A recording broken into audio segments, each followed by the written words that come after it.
This is how you share your games on PS4. Thanks.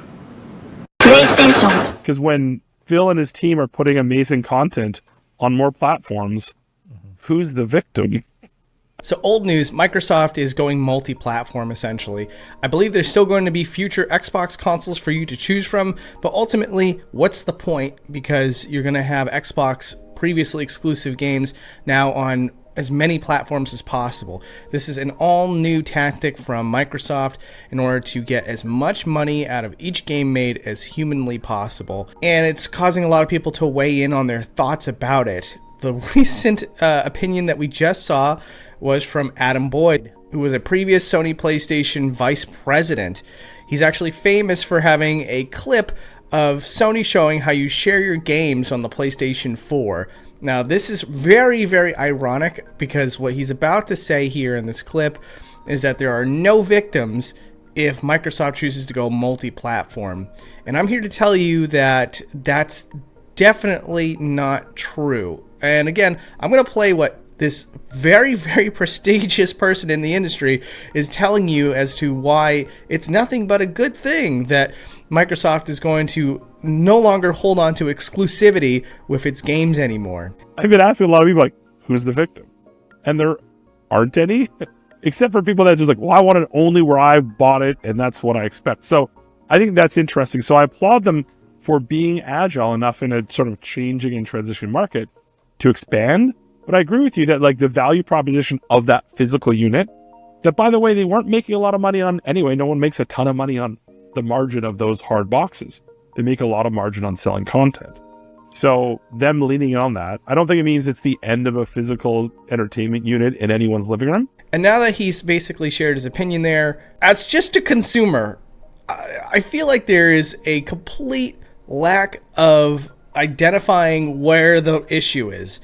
I think that for whatever reason, executives, high executives in the industry have just kind of forgotten what the value of a game exclusive is to a console. It can radically shift which console kids, adults, teenagers are going to buy when they decide that I'm going to make a huge investment here and buy something that is going to play all of my video games. Now, on its surface, it's like, yeah, this is really cool. Like, I don't have to worry anymore about whether or not I can play Gears of War and God of War. They'll both be on the same console now. Or, you know, they'll all be on my Nintendo Switch too. But there is one thing we are not thinking about when it comes to just allowing all games on all platforms. And that is that you lose value for your console. And if you lose value for your console, you may find no reason to ever make a console anymore in the near future. And if you have no desire to make a console anymore in the near future, here's where things get really, really bad. Because if there is one person, one monopoly in the game industry, we will see anti-consumer practices all over the place. It happens all the time, and if you don't believe me, you only have to go backwards in time to see how companies react to success within the game industry. They very often become very, very draconian and start to do things that is in the interest of making or maximizing profits for themselves. Like I said, the irony that I mentioned at the start of this video, Adam Boyd made this video as a pot shot at Microsoft because they had a successful generation with the Xbox 360. And what did they do with that success? They wanted to do some anti-consumerism. They decided that you cannot share video games anymore, that your console has to be online always. And the executives at Microsoft knew 100% that this is only in the interest of Microsoft, not the people buying the console. In fact, people were saying, you know, well, what if I'm overseas and I have no internet connection? And there was this clip said straight to Jeff Keighley's face. Fortunately, we have a product for people who aren't able to get some form of connectivity. It's called Xbox 360. Right. So stick with 360. That's your message if you don't, like it? And as a result, there was a gap in pro-consumerisms, a way for the bruised PlayStation brand because of the PlayStation 3 and how that one also, we'll get there in a second. $599 US. But like that was also a console that didn't do well because it was anti-consumerism. The PlayStation brand was too full of itself with the absolutely insane success of the PlayStation 2, and it allowed the 360 to be pro-consumer. And so it actually managed to become a viable competitor. So now, here we are. We have Microsoft high on the fumes of their success, and PlayStation swooped in and did something pro-consumer to battle against Xbox and weaken their brand. You see what I'm describing here, though? This is basically competition working against each other, trying to win over the affection of the consumer. And time again, you find that when there is an opportunity to be had by these console manufacturers, then they may take it to try to take the top spot person off of the top spot. But if console exclusives are just the way of the dodo, then Microsoft has no legs to stand on whatsoever. There's literally nothing about the Xbox brand that is right now more appealing than the PlayStation brand. That's why the Xbox Series X failed this generation, because it just didn't offer anything, and everybody kind of thought to themselves, okay, as far as consoles exclusives go, PlayStation right now is probably like the best bet, I guess.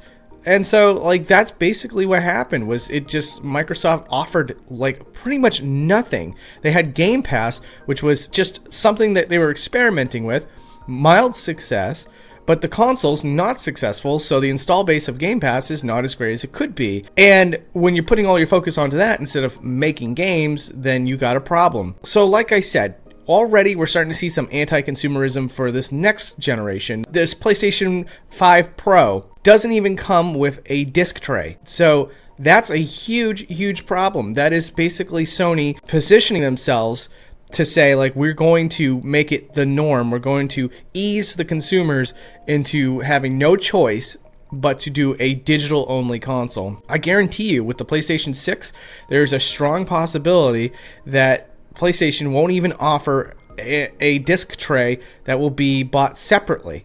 It's altogether possible that they're going to just do away with the physical game market completely.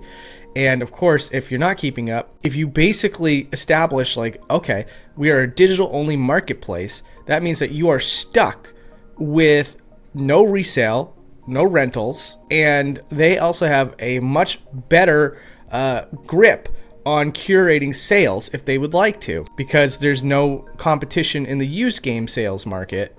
So you might see higher priced games like you do with first party Nintendo games from something like Sony going forward.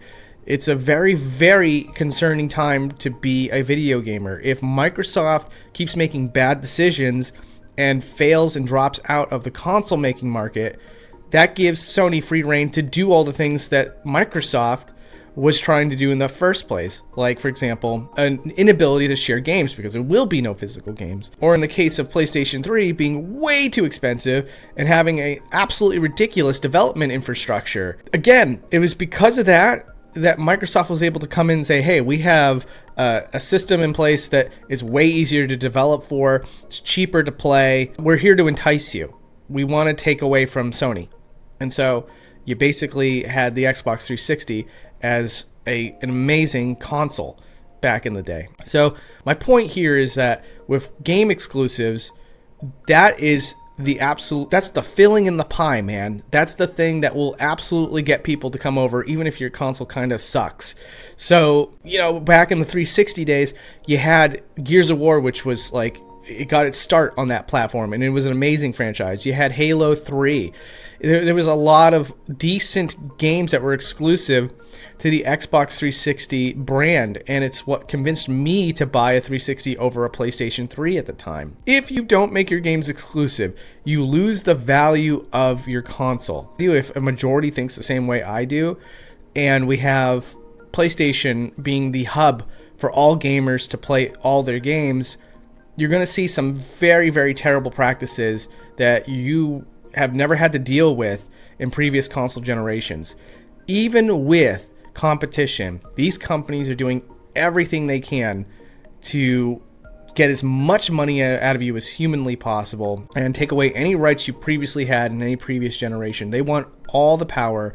They would love it if their console was completely anti-consumer, but also make a crap ton of money on top of that. And competition does everything to dissuade that, or at least take these companies down a peg so that they can come back, lick their wounds, and try harder next time. If Microsoft is not doing everything it can to be an appealing console to purchase, we will lose that. So in that video, Adam Boyes asks, who's the victim? It's the gamers. It's the people buying the consoles. It's not any of the companies. I guess, you know, you drop out of the console market eventually, and then you just have like a publishing studio that makes a bunch of games and puts them all over the place and gets multiple revenue streams from multiple platforms. Cool.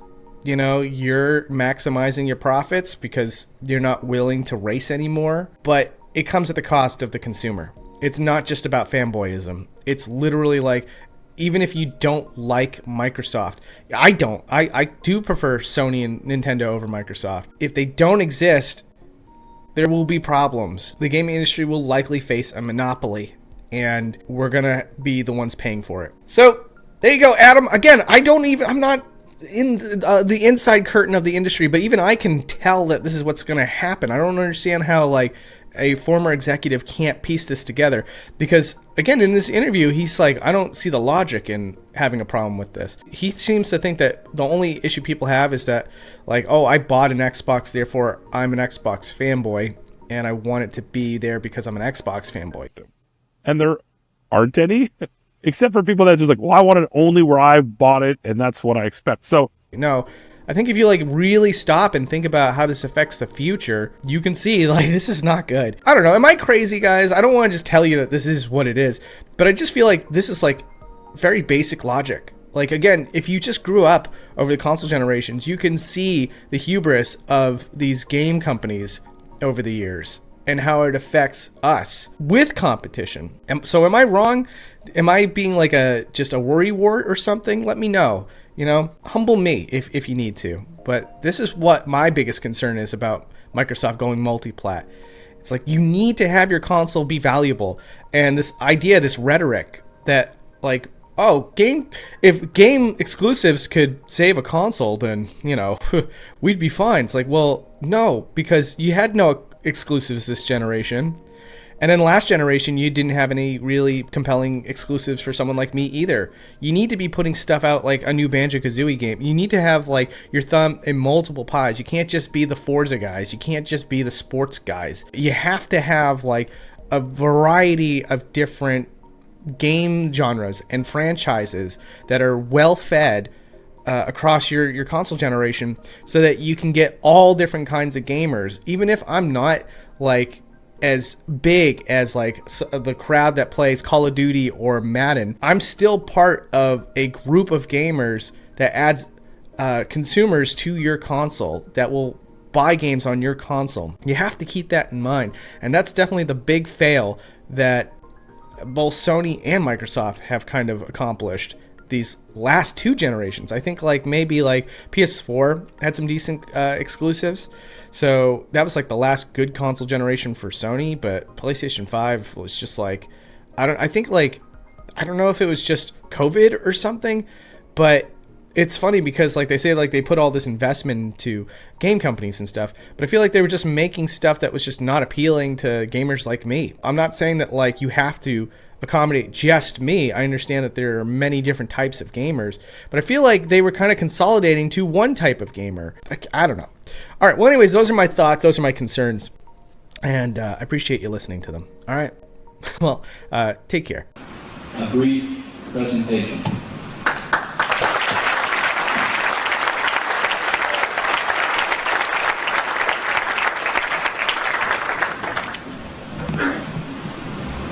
$299.